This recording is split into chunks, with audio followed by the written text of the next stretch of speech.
Hello friends, फिर से स्वागत है आपके अपने चैनल डीएस मैथ में। तो फ्रेंड्स, अपना आज का लास्ट टॉपिक है हिंदी व्याकरण में विराम चिन्ह। तो फ्रेंड्स, हिंदी व्याकरण के सभी टॉपिक पूरा कंप्लीट सिलेबस किया गया है। जो भी अपने मान लो जहाँ से अपने हिंदी ग्रामर स्टार्ट होती है, चाहे class 5th 6th 7th 8th 9th 10th 11th 12th या फिर कंपटीशन एग्ज़ाम में जो भी जितनी भी तरीके की जो भी अपने हिंदी व्याकरण के सारे टॉपिक है, निबंध से लेकर अपने पास में पत्र लेखन भी किस तरीके से लिखते हैं, क्या बातें ध्यान में रखना ज़रूरी है। तो फ्रेंड्स, सारे टॉपिक मैंने कंप्लीट करवाए हैं। फिर भी अगर कोई जैसे अपने एक टॉपिक और है रस और छंद, वो भी मैं करवा दूंगा। तो फ्रेंड्स, चैनल पे नए हो तो सब्सक्राइब ज़रूर कर लेना और बेल आइकन को प्रेस कर लेना, जिससे आने वाले नए वीडियो के नोटिफिकेशन आपको मिलते रहें। और फ्रेंड्स, वीडियो पसंद आए तो लाइक ज़रूर कर देना और चैनल पे नए हो तो सब्सक्राइब जरूर करना। तो फ्रेंड्स, अब देखो मैं स्टार्ट करता हूँ अपने पास में विराम चिन्ह। विराम से अपने को नाम से ही समझ में आ रहा हो, विराम का मतलब होता है आराम, यानी रुकना, ठहराव, इस तरीके से। तो विराम शब्द का शाब्दिक अर्थ होता है अपने पास में ठहराव अथवा रुकना, मतलब थोड़ा रुक के किसी को समझाना। या अपने जैसे वाक्य के अंदर बात करता हूँ मैं, तो जैसे अपन कोई बात समझा रहे हैं तो एक लाइन ख़त्म होने के बाद में जैसे मैंने थोड़ा विराम लेके फिर दोबारा से स्टार्ट, तो अब देखो समझ में आएगा अपने को। मैं समझाता हूँ। किसी भी भाषा को बोलते या पढ़ते या लिखते समय या किसी कथन को समझाने के लिए अथवा भावों को स्पष्ट करने के लिए वाक्य के बीच में या अंत में थोड़ा रुकना होता है, और इसी रुकावट को संकेत देने वाले लिखित चिन्ह विराम चिन्ह कहलाते हैं। अब देखिए यहाँ पे मैं बात करता हूँ जैसे रोको, ये देखो ये विराम चिन्ह, मत जाने दो, रोको मत, ये यहाँ पे विराम चिन्ह जाने दो, रोको मत जाने दो, रोको मत जाने दो, दोनों का अर्थ अलग अलग हो रहा है। देखो, रोको यानी रोक लो, मत जाने दो, जाने मत दो। दूसरा रोको मत, मतलब उसको रोको मत, जो जा रहा है उसको जाने दो, रोको मत। अब देखो विराम चिन्ह लगाते अर्थ का अनर्थ हो गया है। देख लो, यहाँ विराम चिन्ह लगा दिया तो इसका अर्थ कुछ और है, यहाँ लगा दिया तो इसका अर्थ कुछ और है। आपको भी समझ में आ रहा होगा। अब फ्रेंड्स, मैं बात करता हूँ जितने भी तरीके के हिंदी व्याकरण के अंदर अपने पास में विराम चिन्ह जो भी प्रयोग करते हैं, वो टोटल अपने पास में 12 है, 12 है। तो वो मैं आपको सबको एक बार पहले पूरा चार्ट बता देता हूँ। आप उसका स्क्रीनशॉट ले सकते हो या वीडियो को पॉज करके आराम से देख सकते हो, समझ सकते हो, पढ़ सकते हो। फिर मैं एक एक को आपको डिटेल से बताने वाला हूँ। तो फ्रेंड्स, सबसे पहले मैं बात करता हूँ, देखो ये अपने पास में सबसे पहला पूर्ण विराम। पूर्ण विराम, ये देखो इस तरीके से एक सीधा डंडा खींच रखा है मैंने, ये होता है अपने पास में पूर्ण विराम का चिन्ह। अर्ध विराम, ये देखो नीचे कोमा और उसके ऊपर एक डॉट, ठीक है। उसके बाद में होता है अल्प विराम। अल्प विराम, ये देखो जो मैंने एग्जाम्पल में समझाया, ये अल्प विराम। प्रश्न सूचक, जो नाम से समझ में आ रहा है, जो क्वेश्चन करते हैं अपन किसी से, तो ये देखो क्वेश्चन। विस्मय सूचक, ये देखो सीधा डंडा नीचे डॉट। योजक चिन्ह, योजक चिन्ह होता है जो मैंने आपको बताया होगा, समास पढ़ाया था उसमें योजक चिन्ह काम में लेते हैं अपन द्वंद्व समास के अंदर, जो इस तरीके का थोड़ा छोटा होता है, मैंने बड़ा कर दिया दिखने के लिए। जैसे निर्देशक चिन्ह, ये इतना बड़ा नहीं होता है, लेकिन ये थोड़ा मतलब योजक चिन्ह थोड़ा छोटा और निर्देशक चिन्ह योजक चिन्ह से थोड़ा बड़ा होता है। मैंने थोड़ा ज़्यादा बड़ा कर दिया दिखने के लिए, आराम से दिख ले। उसके बाद में उद्धरण चिन्ह, ये देखो इस तरीके से अपन इन्वर्टेड कॉमा में बंद करते हैं वो। इसके बाद में विवरण चिन्ह, ये देखो इस तरीके से। कोष्टक चिन्ह, कोष्टक में अपन बंद कर देते हैं। त्रुटिपूरक चिन्ह, ये देखो इस तरीके से, जो साइंस में अपन लैम्बडा की तरह वो यूज करते हैं, तरंग दैर्घ्य का साइन, उस तरीके से। संक्षेप सूचक लाघव चिन्ह, ये देखो इस तरीके से। तो सारे चिन्ह हैं जो आपको मैंने बता दिए किस तरीके से। अब कौन से चिन्ह कहाँ काम में लेते हैं अपन, किस तरीके से काम में लेते हैं। पहले तो ये अपने पास में जो हिंदी व्याकरण में, हिंदी ग्रामर के अंदर क्या है कि विराम चिन्ह, जैसे कॉम्पिटिटिव एग्ज़ाम ले लो, 9th 10th 11th 12th किस में भी ले लो, अब हर जगह पूछे जाते हैं, इनका हर जगह यूज होता है हिंदी के अंदर। तो फ्रेंड्स, अब मैं बताऊंगा आपको डिटेल से कि जो पूर्ण विराम क्या होता है, अर्ध विराम क्या होता है, अल्प विराम क्या होता है, प्रश्न सूचक क्या होता है, विस्मय सूचक क्या होता है, योजक चिन्ह क्या होता है, निर्देशक चिन्ह क्या होता है, उद्धरण चिन्ह क्या होता है, विवरण चिन्ह क्या होता है, कोष्टक चिन्ह क्या होता है, त्रुटिपूरक चिन्ह क्या होता है, संक्षेप सूचक लाघव चिन्ह क्या होता है। तो सबकी डिटेल से मैं बताऊंगा और कौन कहाँ कहाँ काम में लेते हैं अपन किस तरीके से।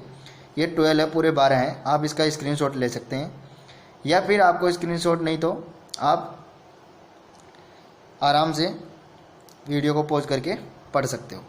ये देखिए, ये लो। तो फ्रेंड्स अब मैं बताऊंगा आपको डिटेल से। सबसे पहले अपना कौन सा है, ये देखिए, पूर्ण विराम। तो पूर्ण विराम क्या होता है? पूर्ण विराम का प्रयोग वाक्यों को पूरा होने पर किया जाता है। पूर्ण विराम का प्रयोग वाक्य पूरा होने के बाद किया जाता है। जहाँ प्रश्न पूछा हो उसे छोड़कर हर प्रकार के वाक्य के अंत में इसका प्रयोग किया जाता है। जहाँ भी वाक्य पूर्ण होता है वो लगा देते हैं। केवल जहाँ अपन किसी से प्रश्न पूछ रहे हैं तो ये चिन्ह यूज काम में नहीं लेते, फिर तो अपन ये प्रश्न सूचक ही काम में लेते हैं। जो भी वाक्य खत्म हुआ उसके लास्ट में ये करेंगे, लेकिन कभी प्रश्न पूछ रहे हैं, किसी से क्वेश्चन कर रहे हैं, तो फिर ये पूर्ण विराम नहीं आएगा अपने पास में, प्रश्न सूचक ये चिन्ह आएगा अपने पास में।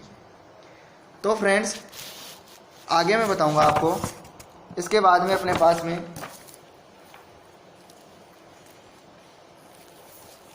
सबके मैं एग्जाम्पल दे के भी समझा देता, लेकिन वैसे कोई ज़रूरी नहीं है। मैं आराम से आपको इसी तरीके से एकदम ट्रिक से समझा दूंगा। जैसे सुबह का समय था, तो सुबह का समय में लिखा सुबह का समय था, लास्ट में लगा दूंगा पूर्ण विराम। अब उसके बाद में अब जैसे वह कितना सुंदर चित्र है, तो वह कितना सुंदर चित्र है, भारत मेरा देश है, तो लास्ट में पूर्ण विराम। उसके बाद में अर्ध विराम, जहाँ पूर्ण विराम जितनी देर न रुककर उसमें कुछ कम समय रुकना हो, जो अपने पास में अर्ध विराम है। अर्ध विराम कहाँ लगाते हैं अपन? जहाँ पूर्ण विराम जितनी देर तक न रुककर उसे कुछ कम समय रुकना हो, वहाँ अर्ध विराम का, नाम से ही समझ रहा है, पूर्ण विराम अर्ध विराम यानी आधा, अर्ध विराम का प्रयोग किया जाता है। इसका प्रयोग विपरीत अर्थ प्रकट करने के लिए भी किया जाता है। जैसे भगत सिंह नहीं रहे, वे अमर हो गए, नदी में बाढ़ आ गई, सभी अपना घर बार छोड़कर जाने लगे, इस तरीके से। तीसरा है अपने पास में अल्प विराम, नाम से समझ में आ रहा है अल्प। अल्प विराम का प्रयोग अर्ध विराम से भी कम समय, सबसे पहले ज़्यादा समय, उससे कम समय लगे तो अर्ध विराम। अल्प समय मतलब एकदम नेग्लिजिबल, छोटा सा, थोड़ा सा समय लग रहा हो तो अल्प विराम, थोड़ा सा समय लग रहा हो तो अल्प विराम, थोड़ा सा समय लग रहा हो तो वहाँ अल्प विराम, इसका चिन्ह ये है अल्प विराम। अल्प विराम का प्रयोग अर्ध विराम से भी कम समय रुकने के लिए किया जाता है। इस प्रयोग समान पदों को अलग करने, उपवाक्यों को अलग करने, उद्धरण से पूर्व, उपाधियों से पूर्व, संबोधन और अभिवादन के बाद स्थानों पर होता है। समझ में आ गया होगा। अब मैं बताता हूँ अपने पास में प्रश्न सूचक। प्रश्न सूचक समझ में आ रहा हो, जहाँ क्वेश्चन हो रहा हो, प्रश्न पूछ रहे हो। प्रश्न सूचक चिन्ह का प्रयोग प्रश्नवाचक वाक्यों या शब्दों के अंत में किया जाता है। कभी कभी संदेह, अनिश्चय व व्यंग्यात्मक भाव भी स्थिति में भी इस कोष्टक में बीच में लिखकर भी प्रयोग किया जाता है। जैसे क्या तुमने अपना गृह कार्य पूरा कर लिया, तुम कब जाओगे, तुम कब आओगे, तुम क्या खा रहे हो, इस तरीके से अपन किसी से क्वेश्चन कर रहे हो तो अपने पास में ये प्रश्न सूचक ये काम में लेते हैं। उसके बाद में है विस्मय सूचक। विस्मय सूचक खुशी, हर्ष, घृणा, दुख, करुणा, दया, शोक, विस्मय आदि भावों को प्रकट करने के लिए इस चिन्ह का प्रयोग किया जाता है। संबोधन के बाद भी इसका प्रयोग किया जाता है। जैसे वह कितना सुंदर पक्षी है, अरे तुम आ गए, आश्चर्य हो रहा है यहाँ पे, ओह तुम्हारे साथ हो, बहुत बुरा हुआ, इस तरीके से। अब उसके बाद मैं बात करता हूँ योजक चिन्ह। तो योजक चिन्ह क्या होता है? अपने पास में ये योजक चिन्ह, ये देखो, ये योजक चिन्ह।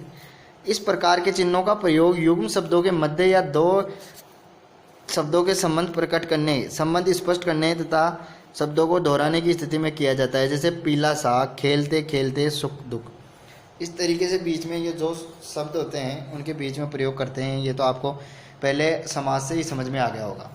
योजक चिन्ह। निर्देशक चिन्ह, ये किसी भी निर्देश या सूचना देने वाले वाक्य के बाद या किसी कथन को अद्भुत करने, उदाहरण देने, किसी का नाम, कवि, लेखक आदि का लिखने के लिए किया जाता है। जैसे तुम्हारे देश में अनेक देशभक्त हुए। अब देखो मैं आपको दिखाता हूँ बुक के अंदर निर्देशक ये रहा।